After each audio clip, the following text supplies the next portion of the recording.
repeat offender of our show, and you know, you're turning into a real living legend, PeRL. Everyone knows about PeRL. I have to die for everybody. That's how I feel. I feel the really same way, but I don't We were think. talking about that earlier. Yeah, we were talking about that earlier, but I don't think that's true with you anymore. I don't have to die. No, Ever. I don't think you do, because I think you're becoming more and more respected, and like I feel like you're coming into your time because people are really appreciating your art more than ever. I feel like, and it just seems so good to see that happening to someone who's so talented like you. Thank you. It is true, though. Don't you feel like as time goes on, more like it makes more sense why you never quit? Yeah, there've been a lot of different things happening. Like sometimes, just by showing up places or making a call or doing that email, something totally unexpected happens. Yeah. So yeah, and on that sense, it's so really hard for us as artists to actually live. Like I appreciate the living legend stuff. Yeah. But how about like a living wage? I know. Paying rent. I know. It's so hard. I agree. I know. So that's why I think that like when I'm because we always equate it with money, and and it's like art is not really valued like that in America. No, it's not. It's not about equating it with money. It's like to make art, we need the time. And to have the time and the way to live. Yeah, and we need some fun. Exactly. So it always seems to be. Do you remember the Furry Fruit Brothers? They were like, times of pot, no money is better than times of money and no pot. Was one of the things they used to say. Yeah. So it's like times of art and no money is better than money with no art. It's true, though. It is true. It is true. With those hard realities. I know. Like, you know. So I think when I'm dead, people are really going to buy my books. See, that's how I feel about my stuff, too. Exactly. Like, people will watch this show when I'm dead. Yeah, it'll be in the archives. Exactly. They'll say, wow, look what they're wearing. Yeah.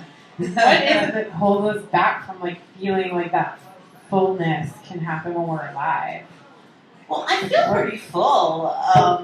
Or just like people like won't be curious until you're gone. Or something? I don't know. Like, you're not gonna care what you have to say is too like exposing to like live with it. No, it's more the fact is that artists' work go up in value the second they die. Yeah. Like collectors buy work, waiting for them to die. Yeah, because they can't make more of it after that. It's like, right, that's limited edition. Yeah. Right, exactly. But that works with like visual art. But I also think sometimes people are ahead of their times, and I think people don't always understand the art until after. And then they're like, now I get it. Wow, that's what she was saying all these years. People don't necessarily understand it when it's happening.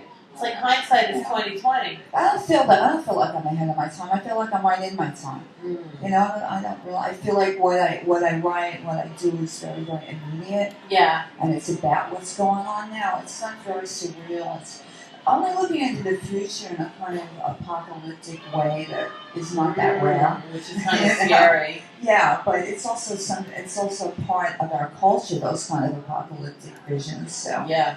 So you feel like reading something? Is it apocalyptic? I don't know what it is because we're like playing this game. It's also like this is your new book. Yes, and it's called Retrograde. And Speaking of retrograde, and we had a book party the week Mercury was moving into retrograde. Right. But it was okay. What does retrograde mean to you exactly? Well, and the way that title came out wasn't specifically about planets. It was just about that definition of always somehow moving away from something in ways that cause chaos. Feeling like wow. Like, and one day I just said, like people talk about Mercury retrograde, and I said I'm in fucking retrograde, and that wasn't the original title, but it came up later. Great photograph. It seems like Mercury is always in retrograde. Like all the time. It's like, what's up with that? So like, why should it be such a spectacular event that it goes into retrograde, that everything goes wrong? Because it seems like it happens how many times a year? It happens 4 times a year. Okay. But I don't feel so it's like seasonal? Not really, no. No, I don't really know enough. I think where I am with astrology is like I believe in the parts I want to believe in. Yeah. So stuff going in retrograde, you can say, oh yeah, now I can blame everything fucked up on that. Exactly. I My can. original Things time- go good in yeah. that time too. My original It's time really communication. was, yeah, it was really forever retrograde was the original time. But then it sounded too like poemy, Right. you know. Yeah.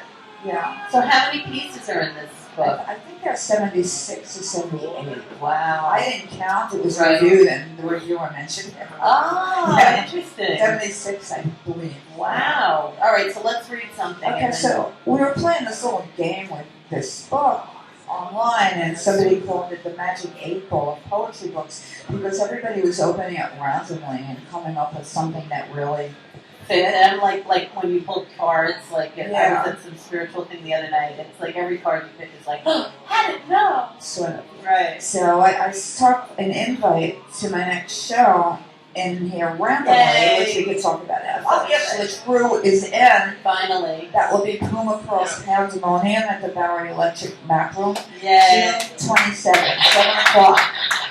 We have No a lot bar, of no people. admission. A lot of people performing this night. Yeah, we got Star, and we have Tony Brown and the Duende Project coming down from Providence, Rhode Island. Wow. Xavier Trevino telling stories, and we have our usual cast of characters: PuMa, PeRL, and Friends, John Wilson, Walter Stain, Joe Stabnick, and more. Wow. Yeah. So anyway, we seem to have opened to a poem called "Living in My Skin," so that's what I'll do. My kitchen is empty. Negative space enhances the flavor of tomatoes. My night table is a large commitment-phobic suitcase. Lotions and books line up on a stepladder. I toss them on the bed. When I need to change a light bulb or locate a wig, red satin high heels and green suede platforms sit atop the mirrored closet, which is missing one door. It smiles crookedly. 14 pair of black boots surround the shoes. Guardedly. I am not a poet. I am not a poet. I am a writer. I am a writer. I am a writer. I talk to myself. I answer. I talk. I answer. I write. Last November, I shot the sunrise every morning. In January, I fell asleep. I don't live with myself or with anyone else. We coexist, peaceably, despite strong coffee and racing thoughts. A magic wand Hitachi is wedged between the mattress and the headboard, just in case. It has lived there longer than any of my last 28 companions. Respectable literary journals reject me as rapidly as professional men and sharp-eyed women.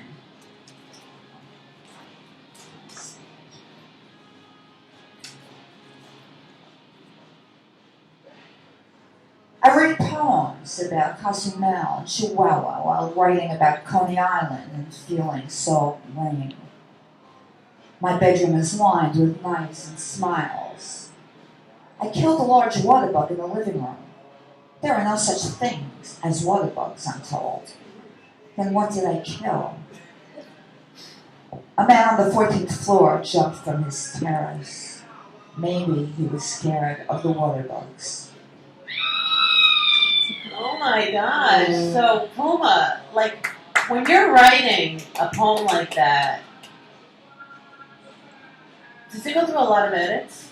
Or is it just one, does it just come out like, A lot of edit. Well, you know, writing this book was the first time I actively worked with editors, even though it's my fourth book. I mean, So, even with you, I with mean, me, not as many. do you Did just, you just like write it and you're like, okay, that was good. I'm gonna put that. or do you rewrite? Like how do you, There is some rewriting, because what happens is I Yeah, can what's really your tell process? how a poem is when I perform it, and when I say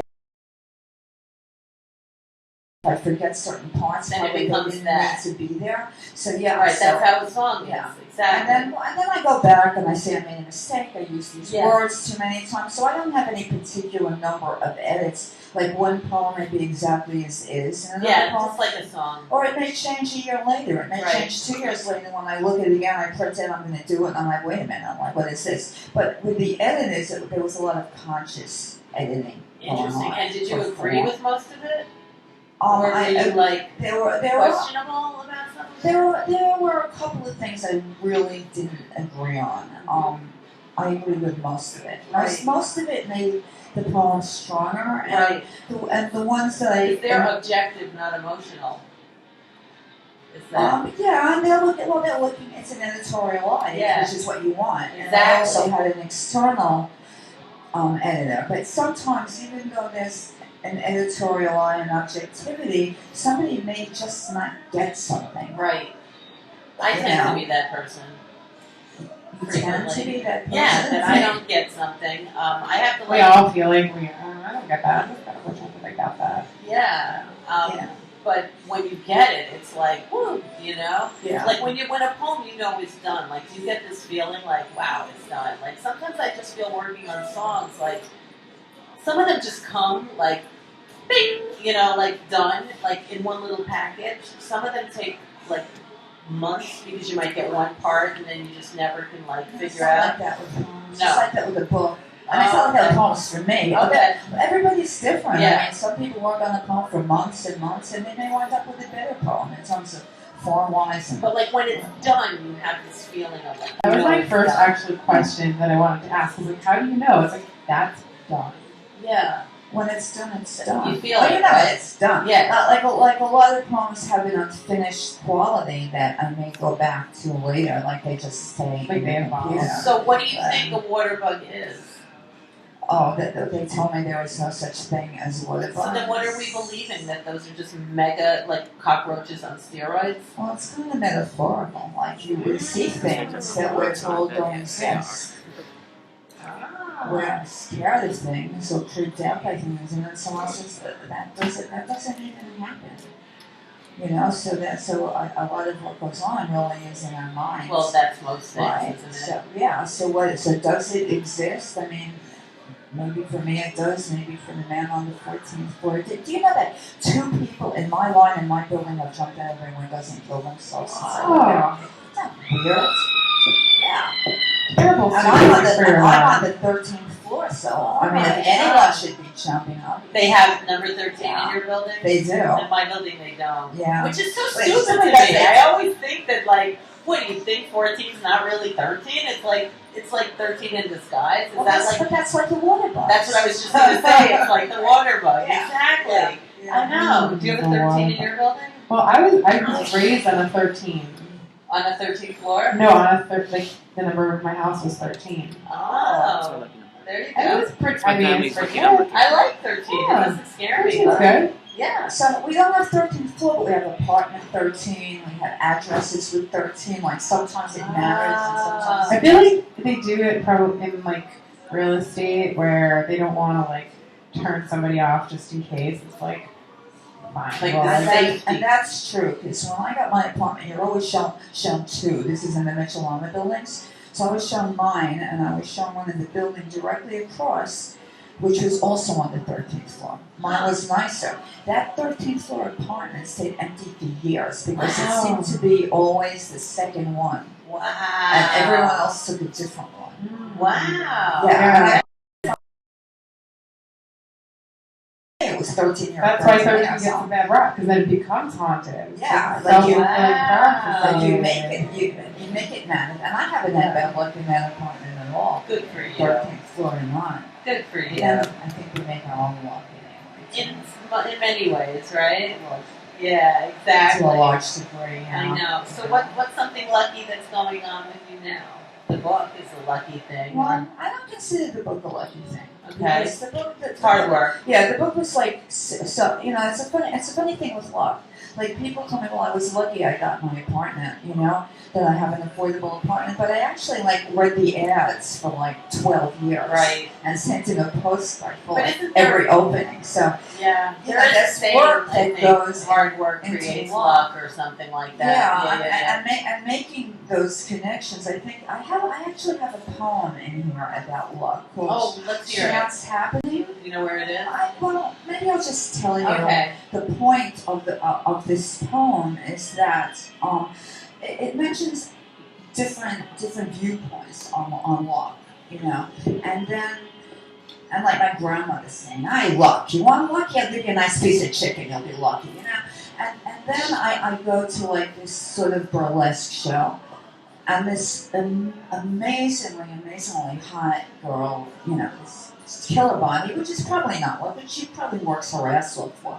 So I take some photographs of her, and then when I go home, I realize her clitoris is like actually like out of her vagina, like you could see it. And I said like.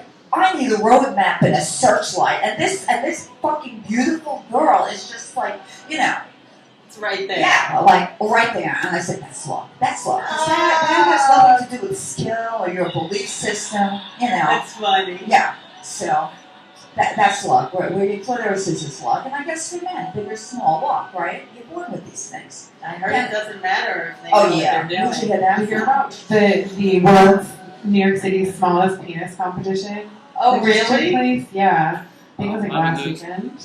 And who lost? Is it a Oh, loser yeah, or Who is a the winner? winner? I heard that. I didn't know this year, but I watched some videos of the guy who won last year. He's like, oh, he's just like, I'm not ashamed at all. I'm amazing, and he was like the proudest ever. Well, it's better than that guy who was here the last time. Oh, I with was the on his biggest show. penis With the ever. 18 I would inch. lose. Yeah, That was yeah. awesome. I know. I'm coming last. Oh, God. Oh, He you. has, I think Once he's he- in like the Guinness Book of Records. Yeah, something yeah. like that. Yeah, I We- know. I Really, was- really They is. put it down Yeah. Did he show you? Yeah. Yeah. And Yeah, hard? he was So hard. you Yeah. gotta look it up For a on white YouTube. What I did, that's what everyone's going to remember. Jonah, exactly. Jonah. Yeah. Oh my God, he's crazy, but he's legit. He's totally legit. Oh yeah. Yeah. So When we were in PuMa, the I know recording you studio, share I many pulled it out and skeletons. just Do smushed you it have on any the like glass. cute little stories With the or band anything was you like? watching. It's National Fun. Sushi or Cherry Tart Day. Well, you know, the story came up actually. Like a mushroom. Now, how did this come up? Something was mentioned about IHOP or pancakes or something. And I guess in one of those rants about, you know, New York gentrification and Right. IHOPs. Which is happening. And this proves what an excellent mother I am. I have one experience with an IHOP. It was my daughter's 12th birthday, and it was on a Sunday, and she decided that what she would like would be to have pancakes at an IHOP. And at that time, the only IHOP I knew of was out like in Brooklyn, like in Flatland somewhere. So my son came too. He was about 17. We get in the car, and as I'm entering the lot, there's a car service guy coming out, and somehow we were in each other's way. I don't know. It should have worked, but I go in the lot, and apparently he thought I either said something or made some face in him, because suddenly he pulls up next to me. There's like a quarter of an inch room between us, and he's threatening me. Now, my son, I couldn't get out. I couldn't do anything. I was trapped in the car, but my son was in the back seat. So he jumps out, grabs the club, and smashes the guy's windows like you're fucking with my mother, right? You know? So now the guy goes in his glove compartment, like he's going to pull out a gun. My son jumps back in the car. He goes, get out of here. My daughter's going, oh, it's my birthday. I want my pancakes. And we proceed to go on a car chase. Like through like the Flatlands, I think, area of Brooklyn. And I'm like driving down one-way streets the wrong way, driving on the sidewalk. My daughter's like, this is the worst birthday I ever had. And we got away. And that's why I won't go to IHOPs. I have like PTSD about IHOPs. And she was 12, not even 13. So what's the number? You know, I'm not exactly sure how old she was, but it was in that era, 12 or 11. Wow. Yeah. Wow. Yeah, I so- wouldn't go to IHOP either if I were you. So There's that's- nothing there. So it's not exactly a skeleton, but Well, that's it's pretty a wild. story. and you got away. I did. Good for you, I think PuMa. yeah. Wow, that's amazing. Yes, I'm still not quite sure. It was so scary. That is so scary. Yeah, it was. Wow. Take both. This is for you. Oh my God! Yes. Thank you so and much. I wrote an inscription and that placed the that book makes for it you even. since Thank you Rose so much. supports everybody so much. I am so grateful for this. Thank you so much, PuMa, because I met you through poetry. You did. I did, in Mamapalooza, and being a mom, and it's like, Well, you're going to be there, but I you know. want So to how long is give the this to set? somebody. How long do we play for on June 27th? Oh, about 15 minutes. Okay. All right.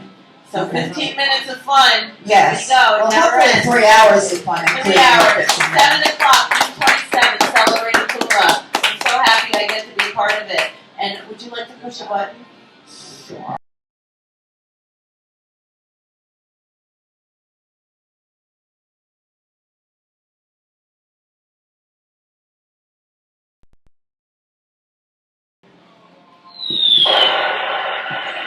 That's better. Take off. PuMa PeRL. Yay!